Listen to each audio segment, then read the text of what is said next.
চলো তোমাদের একটা জিনিস শেয়ার করি। এই দেখো আমার লঙ্কা গাছ কোথায় লাগছে, তো একটা থার্মোকলে লাগিয়েছি।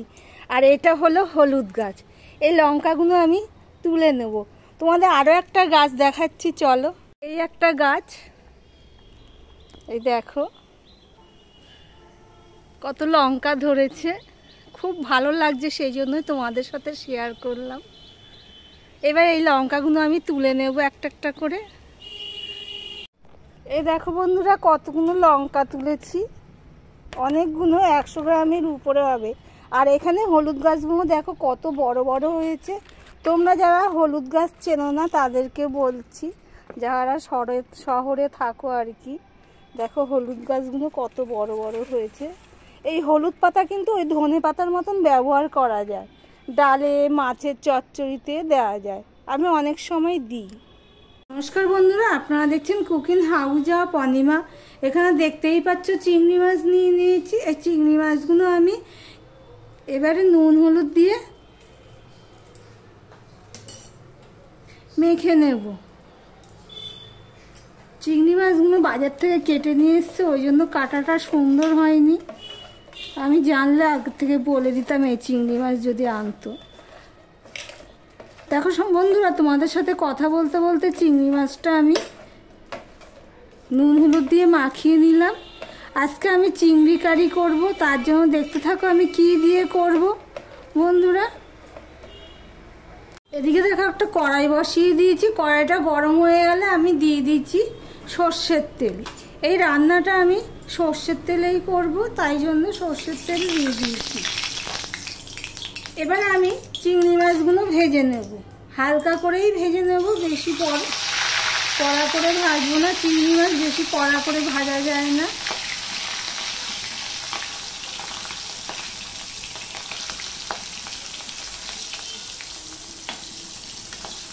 ব্যাস হয়ে গেল ভাজা। ঠিক এইভাবেই আমি সমস্ত চিংড়ি মাছগুলো আমি ভেজে নিলাম। দেখো ঠিক এইভাবেই ভেজে নিয়েছি।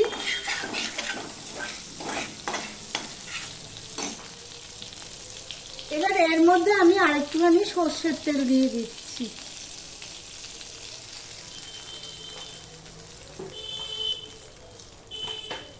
তেলটা হতে হতে তোমাদেরকে আমি দেখাচ্ছি কি কি নিয়েছি।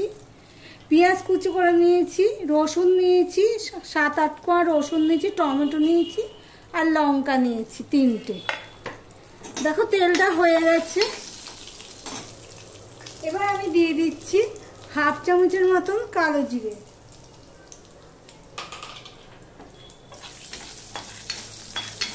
কালো জিরেটা ফোড়ন হয়ে গেছে।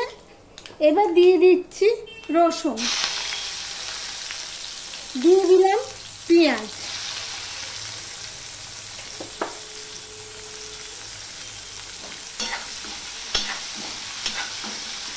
পেঁয়াজ রসুনটাকে ভালো করে ভেজে নেব। এবার এর মধ্যে আমি দিয়ে দেবো একটুখানি নুন। এই পর্যন্ত যারা ভিডিওটি দেখছো লাইক দিতে ভুলে গেছো, চট করে একটা লাইক দিয়ে কন্টিনিউ করো। আর এই চিংড়ি মাছের রেসিপিটি আমি করব আলু দিয়ে, তার জন্য দেখো এখানে আমি ঠিক এইভাবে আলু কেটে নিয়েছি, সেই আলুটা আমি দিয়ে দিচ্ছি। এবার আলু পেঁয়াজ এগুলো ভালো করে আমি ভেজে নেব। ভিডিওটি স্কিপ করো না, তাহলে বুঝতে পারবেন আমি কি দেব। দেখো বন্ধুরা, পেঁয়াজ আলু রসুন এগুলো ভালো করে ভেজে নিয়েছি।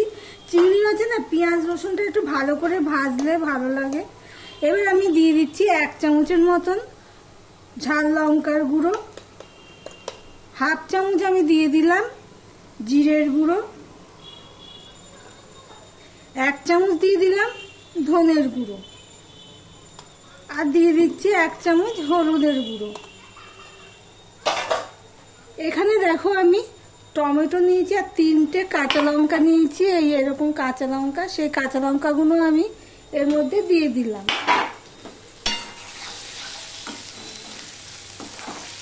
দিয়ে মিশিয়ে নিচ্ছি। গ্যাসের ফ্লেমটা কিন্তু একদম ছোট করে দিলাম, এই দেখো এখানে আমি দই নিয়ে নিয়েছি। হ্যাঁ বন্ধুরা, আজকে আমি দই দিয়েই চিংড়ি মাছটা রান্না করব। খুবই স্বাদ হয়। যদি তোমরা কেউ রান্না না করে থাকো প্লিজ একবার ট্রাই করে দেখতে পারো আমি যেই প্রসেসে করছি। গ্যাসের ফ্লেমটা এই কারণে ছোট করে দিলাম, যেহেতু দই দিয়েছি দইটা ফেটে যেতে পারে সেই জন্য। আর দই দেওয়ার কারণে আমি জলটা এখনো পর্যন্ত দিইনি। এবার আমি দিয়ে দিচ্ছি আর একটুখানি জল দিয়ে আমি মশলাটাকে ভালো করে কষিয়ে নেব। এই পর্যন্ত যারা ভিডিওটি দেখছো লাইক কমেন্ট শেয়ার করে দিও, আর যারা নতুন বন্ধু ভিডিওটি দেখছো সাবস্ক্রাইব করে পাশে থেকো। দেখো বন্ধুরা, অনেকটাই কষানো হয়ে গেছে, দেখতেই পাচ্ছ। এবার এই অবস্থায় আমি এই চিংড়ি মাছটা দিয়ে দিলাম, আর দিয়ে দিলাম একটুখানি করে চিনি। যেহেতু দই দিয়েছি সেই জন্যই আমি চিনিটা দিলাম, টক দইয়ের ব্যালেন্সটা যাতে ঠিক থাকে। এবার আমি চিংড়ি মাছটা দিয়েও একটুখানি মিশিয়ে কষিয়ে নেব। অসাধারণ খেতে লাগে। যদি না বানিয়ে খাও তো একবার বানিয়ে খাওয়ানো অনুরোধ রইল দই দিয়ে এইভাবে।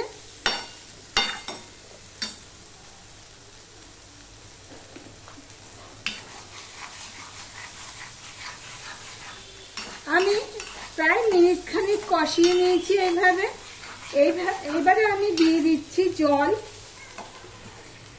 যেহেতু একটু কারি হবে সেই বুঝে আমাকে জল দিতে হবে। আলুগুলো তো কষাতে কষাতেই পুরো সিদ্ধ হয়ে গেছে।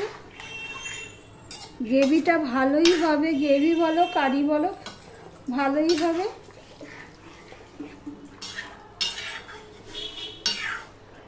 ধরো এরকম রাখবো আমি, ঠান্ডা হলে তো আরো জমে যাবে।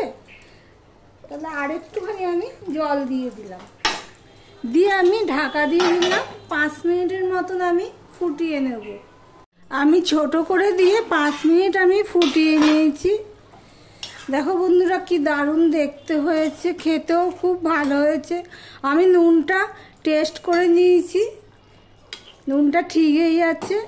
এবার এর মধ্যে দিয়ে দিচ্ছি 2টো কাঁচা লঙ্কা। ঝালটা একটু কম হয়েছে সেই জন্য 2টো চেরা কাঁচা লঙ্কা আমি দিয়ে দিলাম ফাটিয়ে নিয়ে।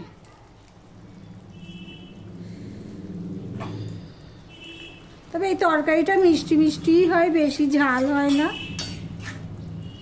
তাহলে আমার এই চিংড়ি কারি রেসিপিটি তোমাদের কাছে কেমন লাগলো কমেন্ট করে জানিও বন্ধুরা।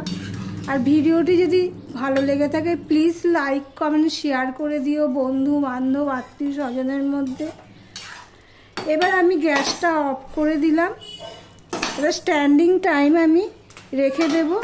তাহলে আজকের মতন ভিডিওটি এখানেই শেষ করছি। আবার অন্য কোনো সুন্দর সুন্দর রেসিপি নিয়ে চলে আসবো। সঙ্গে থেকো বন্ধুরা।